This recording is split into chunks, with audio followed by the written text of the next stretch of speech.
తూర్పుగోదావరి జిల్లాలో మరో కీలక నేత జనసేన వైపు వస్తున్నట్టుగా సమాచారం ఉంది. రాజమండ్రి సిటీ ఎమ్మెల్యే ఆకుల సత్యనారాయణ బీజేపీకి రాజీనామా చేసి జనసేనలో చేరుతున్నట్టుగా సమాచారం. ప్రస్తుతం మనతో ఉన్నారు. ఈ వివరాలు ఏంటో తెలుసుకునే ప్రయత్నం చేద్దాం. సార్ చెప్పండి, ఏంటి జనసేనలో చేరుతున్నట్టుగా వార్తలు వస్తున్నాయి, దాని మీ అభిప్రాయం? జనసేన అధ్యక్షులు పవన్ కళ్యాణ్ గారు ఆహ్వానం మేరకు ఈ నెల 21వ తారీఖున పవన్ కళ్యాణ్ గారి సమక్షంలో నేను జనసేన పార్టీలో చేరుతా ఉన్నా. అంటే బీజేపీతో గత 4 సంవత్సరాలుగా మీ ప్రయాణం ఎలా సాగింది? ఎందువల్ల బీజేపీతో డిఫర్ అయ్యారని చెప్పచ్చు? భారతీయ జనతా పార్టీలో నేను 2013లో జాయిన్ అయ్యా. ఆనాడు ఉధృతంగా సమైక్యాంధ్ర ఉద్యమం జరుగుతున్న నేపథ్యంలో విభజనకి అనుకూలమైన పార్టీ అయినా సరే భారతీయ జనతా పార్టీలో చేరా. నరేంద్ర మోడీ గారి నాయకత్వం వస్తుందని, అలాగే వచ్చింది కూడా. నా వరకు నేను ఎమ్మెల్యే పరంగా ప్రజలకి చేరువుగా ఉంటూ పూర్తి స్థాయిలో నా పని అంతా చేయడం జరిగింది. కానీ భారతీయ జనతా పార్టీ ఇక్కడ రాజమండ్రి అర్బన్ జిల్లా సంస్థాగతంగా ఇబ్బందులు ఉన్నాయి. నాకు డే 1 నుంచి ఉన్నాయి. ఈ ప్రయాణంలో ఎక్కడో అక్కడ సమస్య పోతాయి అనుకున్నాను, కానీ అది తగ్గలేదు. అదొక కారణం. రెండో కారణం ఏంటంటే భారతీయ జనతా పార్టీ యొక్క రెలవెన్స్ ఇన్ ఏపీ 3 అంశాల మీద నేను డిఫర్ అయ్యా. ఎందుకంటే అన్నీ చేసుకుంటూ వచ్చి ఒక రైల్వే జోన్ కానివ్వండి, దుగ్గరాజపట్నం పోర్ట్ కానివ్వండి, కడప స్టీల్ ఫ్యాక్టరీలో తాత్సారం చేసి మాకు కూడా మేము రిప్రజెంట్ చేసినప్పుడు, కోర్ కమిటీస్ రిప్రజెంట్ చేసినప్పుడు ఇస్తాము అని చెప్పి గతంలో కూడా మీరు భారతీయ జనతా పార్టీ ఈ విషయంలో ఆలస్యం చేస్తుంది, జాప్యం చేస్తుంది అన్నప్పుడు మీడియా మీద కూడా సీరియస్ అయ్యారు. ఎందుకంటే ఖచ్చితంగా చేసిరున్న నమ్మకం మీరు వ్యక్తపరిచారు. అయితే ఆ నమ్మకాన్ని వమ్మైనాయి అంటారా? ఖచ్చితంగా మేము 2016 ప్రధానమంత్రి నరేంద్ర మోడీ గారిని కలవడం జరిగింది. అదే టైంలో అదే రోజున అధ్యక్షులు అమిత్ షాజీని కూడా కలవడం జరిగింది. వారు మా ఇంటర్నల్గా మాట్లాడినప్పుడు కూడా ఖచ్చితంగా ఇస్తాము అని చెప్పారు. ఇస్తామని చెప్పిన దాన్ని మేము నమ్మకంతో మేము ప్రెస్కి కానీ ప్రజలకు కానీ చెప్పడం జరిగింది. ఇప్పుడు ప్రత్యేక హోదా బదులు ప్రత్యేక ప్యాకేజీ ఈక్వలెంట్గా ఇచ్చారు, పూర్తి స్థాయిలో ఇచ్చారు. అదే రోజున మేము మీట్ అయ్యాం. ఏదైతే ఆ రోజు అర్ధరాత్రి అనౌన్స్ చేశారో 2016 సెప్టెంబర్ 9వ తారీఖు మేము ప్రధానమంత్రి గారిని కలవడం జరిగింది.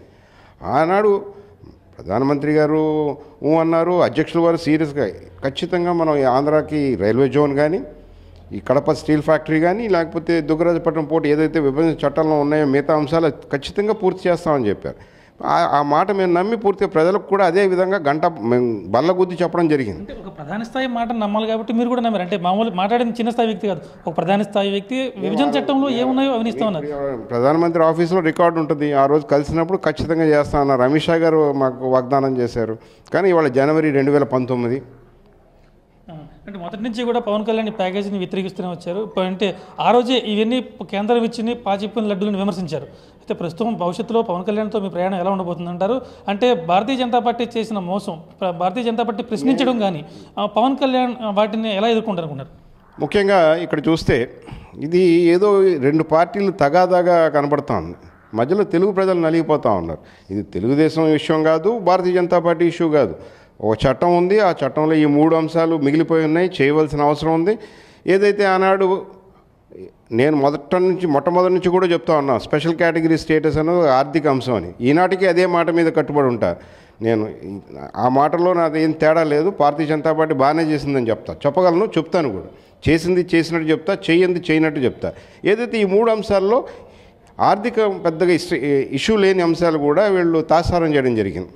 అంటే ఇక జనసేన అంటే ఆయన చూస్తుంటే, పవన్ కళ్యాణ్ చూస్తుంటే మీకు ఏమనిపిస్తుంది? ప్రస్తుతం రాష్ట్రం ఉన్న పరిస్థితుల్లో అటువంటి నాయకుడు మన రాష్ట్రానికి అవసరం అనిపిస్తుందా? ఎలా ఉండబోతుందంటే ఇవాళ మన సమాజంలో చూస్తూ ఉన్నాం, ప్రతి పార్టీ కూడా ఏ విధంగా అవినీతి ఊబిలోకి కూరుకుపోతూ ఉన్నాయి. జనసాంద్రం ప్రతి ఒక్కడు, ప్రతి కుటుంబం, ప్రతి వ్యక్తి కూడా ఇవాళ అవినీతి బారిన పడతా ఉన్నారు. అవినీతి ఒక నిరోధకం ఏదైతే అభివృద్ధికి నిరోధకంగా తయారైందో, మన గ్రామాల్లోకి వెళ్ళండి, లేకపోతే మున్సిపల్ ఆఫీస్కి వెళ్ళండి, లేకపోతే ఎమ్మెల్యేల దగ్గరికి వెళ్ళండి, ఎక్కడికి వెళ్ళినా సరే ఇవాళ మనం చూస్తూ ఉన్నాం. కాబట్టి ఒక మార్పు రావాలి, పరిపాలనలో ఒక సుపరిపాలన రావాలి, గుడ్ గవర్నెన్స్. ఇవాళ ఒక గుడ్ గవర్నెన్సే లేదు. ఇవాళ చంద్రబాబు నాయుడు గారు నాకు 40 ఏళ్ళ ఎక్స్పీరియన్స్ అంటారు. ఇవాళ గవర్నెన్స్ లేదు ఏపీలో. ఏ ఆఫీసర్ ఎక్కడ పనిచేస్తున్నాడో తెలియదు. మొన్న తిత్లీ తుఫాన్ వస్తే 4-5 జిల్లాల ఐఏఎస్ ఆఫీసర్లు మొత్తం అందరికీ అక్కడ మార్చారు. ఇది అడ్మినిస్ట్రేషన్ అనుకోదు. కాబట్టి ఏదైతే ఒక మంచి పరిపాలన వస్తుంది, ప్రజలకి కనెక్ట్ అవుతారు, అవినీతికి తప్పకుండా దూరంగా ఉండే వ్యక్తి. ఎందుకంటే మేము ఉదాహరణకు మీకు చెప్తాను, డీబీటీ డైరెక్ట్ బెనిఫిట్ ట్రాన్స్ఫర్ చేద్దామండి, రేషన్ బియ్యం ఎవరు తింటలేదు, చాలా డబ్బులు పోతూ ఉన్నాయి అని చెప్పడం జరిగింది. ముందు ఫస్ట్ ఇయర్లో ముఖ్యమంత్రి గారు కూడా ఎస్ అన్నారు, కానీ ఇక్కడ ఇంప్లిమెంట్ చేయలేకపోయారు. ఇవాళ పవన్ కళ్యాణ్ గారు వస్తే తప్పకుండా ఇంప్లిమెంట్ చేస్తారు. ఎక్కడ పొల్లు పోకుండా ఏ కుటుంబం అయినా సరే నిత్యావసర సరుకులు కానీ భోజనానికి సరిపడా వరకు వాళ్ళు కొనుక్కుని వాళ్ళ కాళ్ళ మీద వాళ్ళు కష్టపడి బతుకుతారు, వృద్ధిలోకి వస్తారని మాత్రం నేను చెప్పగలను. ఎందుకంటే రాజస్థాన్లో సక్సెస్ అయింది. ఇప్పుడు మనందరికీ తెలుసు 90% మంది ఇవాళ రేషన్ బియ్యం తినరు. అక్కడ అడపా 2 కేసులు పట్టుకుంటున్నారు. పట్టుకుని అదేదో పెద్ద విషయం కింద సైక్లింగ్ మిల్లర్స్ సైక్లింగ్ చేసేది. కొంతమంది ఎవరన్నా కానివ్వండి, ఒక పని ప్రజలకు ఉపయోగపడలేదు, ప్రజాధనం దుర్వినియోగం అవుతుంది. దాన్ని మార్పు చేయడంలో ఒక చేతనం కావాలా, ఒక ధైర్యం కావాలా. ఉన్న సిస్టమ్ మారిస్తే ఆఫీసర్ ఏమనుకుంటాడో ఇంకోటి ఏమనుకుంటాడో అనుకుంటే అది పరిపాలన ఎలా అవుతుంది? ప్రధానంగా రాజకీయ పార్టీలు ఎన్నికల్లో ఇచ్చిన హామీలను నెరవేర్చకపోవడం, మేనిఫెస్టోలో పెట్టి కూడా దాన్ని నెరవేర్చలేకపోవడం, అది ఇదంతా కూడా రాజకీయ జవాబుదారితనం అనే అంశాన్ని ప్రధానంగా జనసేన ముందుకు తీసుకెళ్తుంది. అది రాజకీయాల్లో రాజకీయ జవాబుదారితనం రాజకీయ పార్టీలకు సాధ్యమంటారా? పవన్ కళ్యాణ్ ద్వారా అది సాధ్యమవుతుందంటారా? ఇవాళ పవన్ కళ్యాణ్ గారు ఇచ్చిన హామీలు మనం చూసుకుందాం. ఎక్కడ నేల విడిచి హామీలు ఇవ్వాల.